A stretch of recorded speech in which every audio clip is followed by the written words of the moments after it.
अस्सलाम वालेकुम जी नाज़रीन, आप देख रहे हैं चीमा इत्तेहाद इंटरनेशनल ऑफिशियल पेज। ताज़ा खबरों के साथ मैं हूं आपका होस्ट वकास सैमुअल भट्टी।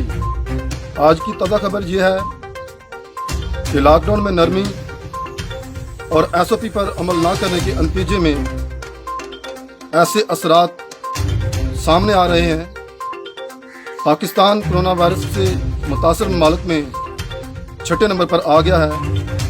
एक अंदाजे के मुताबिक 1 घंटे में 4 अमवात हो रही हैं। गुज़श्ता 24 घंटों में 26,573 टेस्ट हो गए हैं।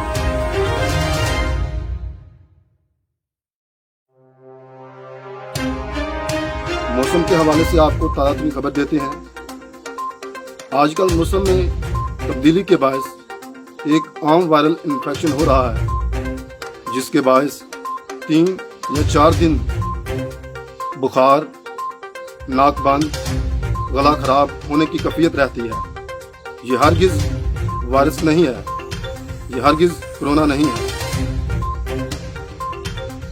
B positive and stay at home.